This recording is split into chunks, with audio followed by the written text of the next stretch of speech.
Iran போர் குறித்து வெள்ளை மாளிகையில் உரையாற்றிய அமெரிக்க அதிபர் டொனால்ட் ட்ரம்ப் ஈரானின் கடற்படை அழிந்துவிட்டது, அவர்களின் விமானப்படை தகர்க்கப்பட்டுவிட்டது, அவர்களின் தலைவர்களில் பெரும்பாலானோர் கொல்லப்பட்டுவிட்டனர் என குறிப்பிட்டுள்ளார். வெள்ளை மாளிகையில் புதன்கிழமை இரவு இலங்கை நேரப்படி வியாழக்கிழமை காலை 6:30 மணிக்கு பேசிய ட்ரம்ப் இந்த விடயத்தை தெரிவித்துள்ளார். மேலும் விமானப்படை மற்றும் ஏவுகணை உற்பத்தி திறன்கள் அளிக்கப்பட்டுவிட்டதாக அவர் குறிப்பிட்டுள்ளார். அமெரிக்காவை அச்சுறுத்தும் அல்லது தங்கள் எல்லைகளுக்கு அப்பால் தங்கள் ஆதிக்கத்தை செலுத்தும் ஈரான் ஆட்சியின் திறனை அமெரிக்கா முறையான வகையில் தகர்த்து வருகின்றது என ட்ரம்ப் தெரிவித்தார். இந்த முக்கியத்துவம் வாய்ந்த உத்திசார் இலக்குகள் நிறைவடையும் நிலையை எட்டியுள்ளன என்பதை பெரும் மகிழ்ச்சியுடன் தெரிவித்துக் கொள்கின்றேன் என அவர் குறிப்பிட்டுள்ளார். இந்த போரில் உயிரிழந்த 13 அமெரிக்க வீரர்களுக்கு மரியாதை செலுத்துவதற்காகவே தான் டோவர் விமானப்படை தளத்திற்கு சென்றதாக அவர் கூறினார். நாம் அவர்களுக்கு வீரவணக்கம் செலுத்துகின்றோம். இப்போது அந்த பணியை முழுமையாக நிறைவு செய்ததன் மூலம் நாம் அவர்களை கௌரவிக்க வேண்டும். ஈரான் அணு ஆயுதத்தை உருவாக்கும் நிலைக்கு மிக நெருக்கமாக வந்திருந்ததால் அதன் மீது தாக்குதல் நடத்துவது மிகவும் அவசியமாக இருந்தது என ட்ரம்ப் தெரிவித்தார். இந்த போரின் நோக்கம் எட்டப்பட்டுவிட்டது என டொனால்ட் ட்ரம்ப் குறிப்பிட்டுள்ளார். இஸ்ரேல் மற்றும் Saudi Arabia, Bahrain, Qatar, Kuwait, ஐக்கிய அரபு அமீரகம் போன்ற மத்திய கிழக்கு நாடுகளைச் சேர்ந்த எங்கள் பிற நட்பு நாடுகளின் ஆதரவுக்கு நாங்கள் நன்றி தெரிவித்துக் கொள்கின்றோம் என அவர் குறிப்பிட்டுள்ளார். எந்தவித தூண்டுதலுமின்றி இந்த நாடுகளின் மீது ஈரான் நடாத்திய தாக்குதல் இப்பிராந்தியத்திற்கு ஈரான் எவ்வளவு பெரிய அச்சுறுத்தலாக விளங்குகின்றது என்பதை நிரூபிக்கின்றது என அவர் குறிப்பிட்டுள்ளார். அமெரிக்காவுக்கும் உலகுக்கும் பாதுகாப்பு அளிப்பதற்காக எபிக் ஃபியூரி ஏன் இன்றியமையாதது என்பதை விளக்குவதற்காகவே தான் இந்த உரையை ஆற்றிக் கொண்டதாக அமெரிக்க ஜனாதிபதி டொனால்ட் ட்ரம்ப் குறிப்பிட்டுள்ளார்.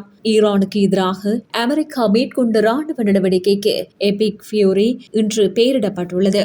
கடந்த 47 ஆண்டுகளில் ஈரானோ அல்லது அந்த நாட்டு அரசாங்கத்திற்கு ஆதரவான குழுக்களோ எண்ணற்ற பயங்கரவாத தாக்குதலையும் பிற நடவடிக்கைகளையும் மேற்கொண்டுள்ளதாக டொனால்ட் ட்ரம்ப் தெரிவித்தார். ஈரான் ஆட்சி அமைப்பை அவர் கொலைகார ஆட்சி என்று வர்ணித்தார். அந்த நாட்டில் அண்மையில் நடைபெற்ற போராட்டங்கள் மீது நடத்தப்பட்ட ஒடுக்குமுறை நடவடிக்கைகளையும் அவர் சுட்டிக்காட்டியுள்ளார். அந்த நடவடிக்கைகளில் ஆயிரக்கணக்கான பொதுமக்கள் கொல்லப்பட்டனர். இத்தகைய தலைவர்கள் அணு ஆயுதங்களை பெறுவதற்கு ஒருபோதும் அனுமதிக்கப்படக்கூடாது என அவர் குறிப்பிட்டுள்ளார். அப்படி நடக்க நான் ஒருபோதும் அனுமதிக்க மாட்டேன் என ட்ரம்ப் தெரிவித்தார். புதன்கிழமை மாலை வெள்ளை மாளிகையில் இருந்து அதிபர் டொனால்ட் ட்ரம்ப் ஆற்றிய உரை அதற்கு முன்னதாக எழுந்த சில ஊகங்களுக்கு மாறாக ஈரானுடனான போர் குறித்து அவர் கடந்த சில நாட்களாக தொடர்ந்து கூறி வந்தவற்றின் மறுவடிவமாகவே பெரும்பாலும் அமைந்திருக்கின்றது. முதன்மையான நேரத்தில் ஆற்றிய 20 நிமிட உரையில் ஒரு மாத கால போருக்கு பின்னர் அமெரிக்கா மற்றும் இஸ்ரேலின் ராணுவ நடவடிக்கையின்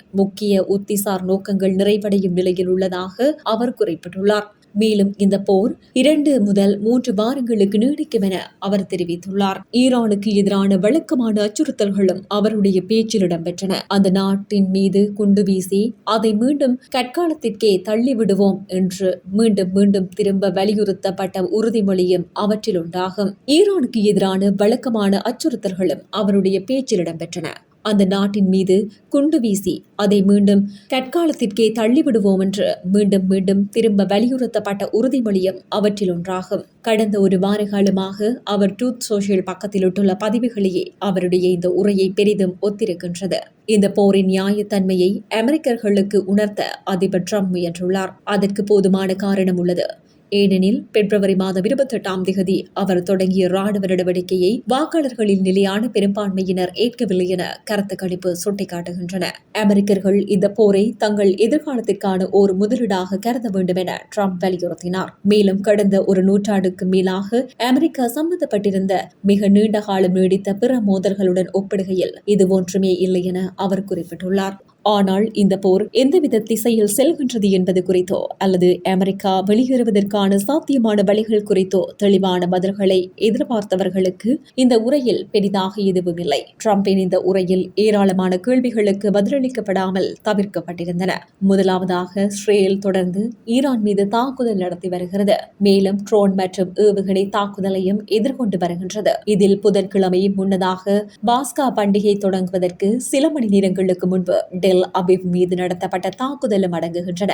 பிரதமர் பெஞ்சமின் நெத்தன்யாகுவின் அரசாங்கம் ட்ரம்ப் குறிப்பிடப்பட்டிருந்த இன்னும் சில வாரங்கள் என்ற காலக்கெடுவை ஏற்றுக்கொள்கின்றதா என்பதே மிக முக்கியமான கேள்வியாகும். தற்போதைய நிலையில் இது குறித்து நமக்கு துளியும் தெரியாது. இரண்டாவதாக, சில நாட்களுக்கு முன்பு ஈரான் ஏற்றுக்கொள்ள வேண்டும் என்ற வெள்ளை மாளிகை வலியுறுத்தி வந்த 15 அம்ச அமைதி திட்டத்திற்கு என்ன நேர்ந்தது? புதன்கிழமை இரவு ட்ரம்ப் ஆற்றிய உரையில் அது குறித்து எந்தவித குறிப்பும் இடம்பெறவில்லை. செறிவூட்டப்பட்ட யுரேனியம் கையிருப்பை திரும்ப பெறுவது உள்ளிட்ட வாஷிங்டன் முன்வைத்திருந்த பல கோரிக்கைகள் தற்போது கைவிடப்பட்டுவிட்டதா? அதுவும் தெளிவாக இல்லை. ஈரானால் நடைமுறையில் மூடப்பட்டுள்ளதும் உலகின் மிகவும் பரபரப்பான எண்ணெய் போக்குவரத்து கால்வாய்களில் ஒன்றுமான ஹார்முஸ் நீரினை மீண்டும் திறப்பதே இந்த மோதலில் ஒரு முக்கிய பிரச்சனையாகும். எனினும் இது குறித்து அதிபருக்கு ஒரு தெளிவான நிலைப்பாடு இருப்பதாக தெரியவில்லை. ஒரு கணம் ஈரானை எண்ணெய் கப்பல்களை செல்ல அனுமதிக்க வேண்டும் என்று அவர் வலியுறுத்தினார். மறுகணம் தமது நட்பு நாடுகளை நோக்கி நீங்களே சென்று அந்த பிரச்சனையை தீர்த்துக் கொள்ளுங்கள் என்று கூறுகின்றார். நீங்களே அந்த நீரிணைக்கு சென்று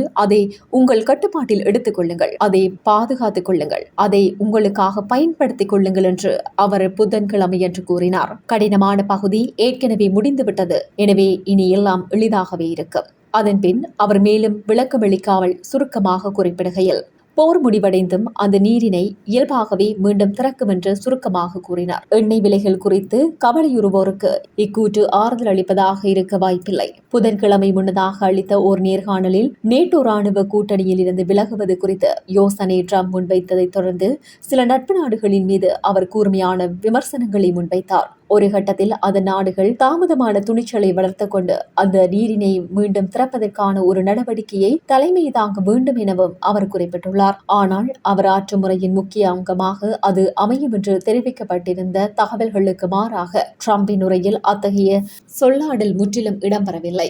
படையினர் தொடர்பான மற்றொரு முக்கிய கேள்விக்கு இன்னும் விடை கிடைக்கவில்லை. அப்பகுதிக்கு தொடர்ந்து வந்து கொண்டிருக்கும் ஆயிரக்கணக்கான கடற்படையினரும் பராட்ரோ படையினரும் உண்மையில் அங்கு என்ன செய்ய போகின்றார்கள்? உண்மை என்னவென்றால், இந்த தேசிய உணர்வை தொடர்ந்து இந்த போரில் வெற்றியாக அதிபர் எதை கருதுகின்றார் என்பது நமக்கு உண்மையில் எந்த புதிய தெளிவும் ஏற்படவில்லை. மேலும் அவரது கருத்துக்கள் பெரும்பாலும் தொடர் முரண்பட்ட தன்மையை கொண்டிருப்பதால் எந்த நேரத்திலும் அனைத்தும் மாறிவிடக்கூடும்.